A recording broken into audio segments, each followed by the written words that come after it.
Hello students, आज हम देखेंगे सेमेस्टर 1 के अंतर्गत अर्थव्यवस्था की केंद्रीय समस्याएं क्या हैं।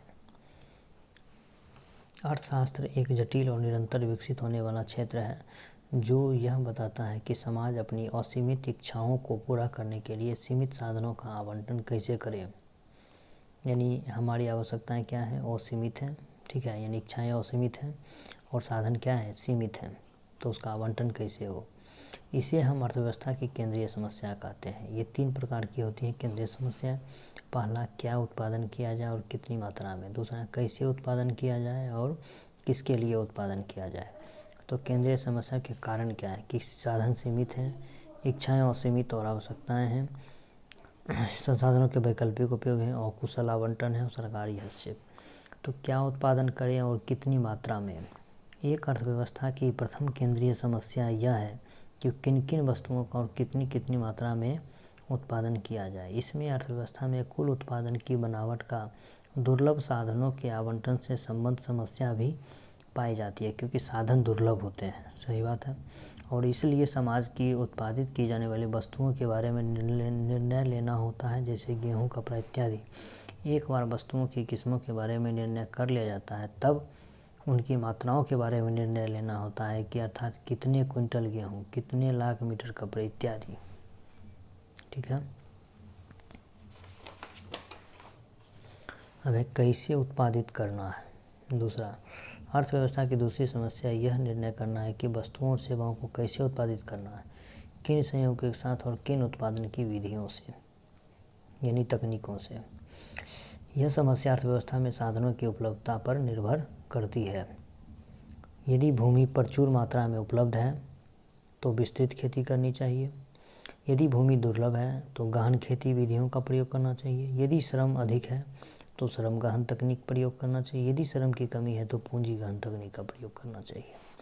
किसके लिए उत्पादन किया जाए, तो समाज के सदस्यों के बीच वस्तुओं की आवंटन की है कि कैसे, मतलब इसको आवंटन किया जाए। उपभोक्ता वस्तुओं को कैसे वितरित किया जाए, पूंजीगत वस्तुओं को कैसे, पूंजी वस्तुओं को कैसे वितरित किया जाए।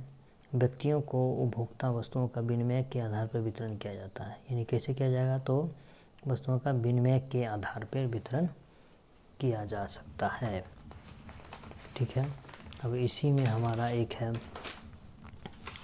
स्थानापन्न मांग एवं पूरक मांग। स्थानापन्न मांग एवं पूरक मांग को उदाहरण एवं चित्र सहित व्याख्या करें। संबंधित वस्तुओं के अंतर्गत वस्तुएं 2 प्रकार की होती हैं, एक स्थानापन्न वस्तुओं की मांग और एक पूरक वस्तुओं की मांग। ये आरी मांग के लोच के अंतर्गत ये आते भी हैं, आरी मांग के अंतर्गत आते हैं, ना कि लोच के अंतर्गत।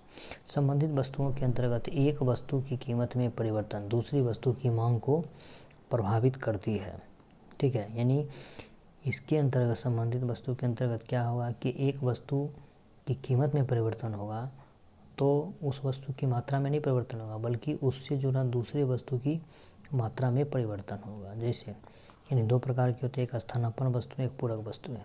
इससे क्वेश्चन ऑब्जेक्टिव में ये पूछा जा सकता है कि स्थानापन्न वस्तुओं का नेचर कैसा होता है, पॉजिटिव होता है, जबकि पूरक वस्तुओं का नेचर क्या होता है, निगेटिव होता है।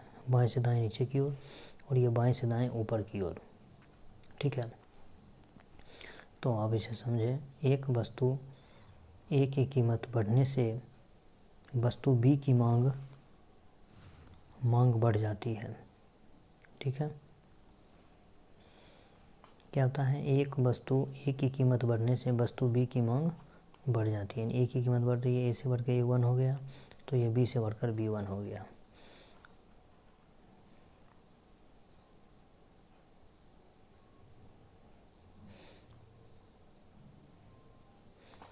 जबकि वस्तु बी की कीमत में परिवर्तन नहीं होता है। इसके विपरीत जब वस्तु बी की मांग कम होती है तो वस्तु ए की कीमत गिर जाती है। सही बात है कि जब यह B1 से B होता है तो इसका प्राइस क्या होता है, A1 से घटकर A हो जाता है, जैसे चाय और कॉफ़ी। अब पूरक वस्तु, पूरक वस्तु का उदाहरण क्या है, कार और पेट्रोल। कार और पेट्रोल, जब वस्तु ए की कीमत OA से बढ़कर OA1 हो जाती है, यानी OA से बढ़कर OA1 हो जाती है, तो वस्तु बी की मात्रा भी OB1 से कम होकर OB हो जाता है। सही बात है, क्योंकि निगेटिव है, दोनों में निगेटिव रिलेशन है, यानी इसकी कीमत वस्तु ए की कीमत बढ़ेगी तो वस्तु बी की मात्रा घटेगी। पूरक मांग वक्र का ढलान धनात्मक होता है। कारण यह है कि ए की कीमत बढ़ने पर व्यक्ति अपनी मांग बी पर कर देंगे क्योंकि बी की कीमत स्थिर रहती है। अब यह मान लिया गया है कि उपभोक्ताओं की आय, रुचि, अधिमान आदि में कोई परिवर्तन नहीं होता है। ठीक है, जैसे कार और पेट्रोल। यानी कहने का मतलब यह है कि जो संबंधित वस्तुएं हैं, पहला ऑब्जेक्टिव क्वेश्चन, दो प्रकार की होती हैं आड़ी मांग के अंतर्गत। ठीक है, 3 प्रकार की मांग होती है, हम लोगों ने पहले भी पढ़ा है। कौन कौन? एक होता है कीमत मांग, एक होता है आय मांग और एक होता है आड़ी मांग। तो आड़ी मांग के अंतर्गत ये आते हैं स्थानापन्न और पूरक वस्तुओं की मांग। यहाँ से एक ऑब्जेक्टिव क्वेश्चन बन सकते हैं। ठीक है, उसके बाद संबंधित वस्तुओं के अंतर्गत 2 हैं। तो स्थानापन्न वस्तुओं, इसमें ऑब्जेक्टिव क्वेश्चन ये बन सकते हैं कि स्थानापन्न वस्तुएं का नेचर कैसा होता है। तो ये पॉजिटिव होता है, बाएं से दाएं ऊपर की ओर। ठीक है, बाएं से दाएं ऊपर की ओर, जैसे चाय, कॉफ़ी। ठीक है, इसके एग्जांपल क्या हो गए? चाय और कॉफ़ी। और पूरक वस्तुओं का नेचर कैसा होता है? तो बाएं से दाएं नीचे की ओर। ठीक है, बाएं से दाएं नीचे की ओर होता है। और इसमें एक की कीमत बढ़ेगी तो दूसरी वस्तु की मात्रा घटेगी। ठीक है, तो इसका उदाहरण क्या हो जाएगा? कार और पेट्रोल। ठीक है, तो ये हमारा हो गया। और हम लोगों ने इसमें 2 टॉपिक को कवर किया इस वीडियो के अंतर्गत, जिसमें पहला था हमारा अर्थव्यवस्था की केंद्रीय समस्याएं क्या हैं।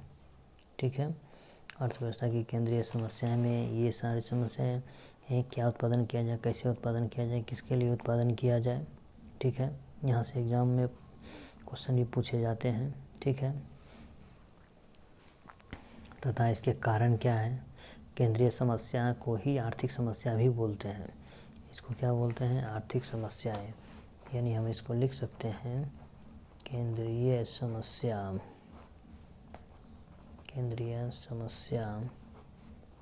या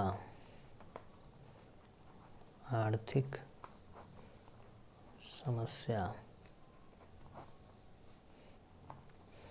ये एक ही बात है।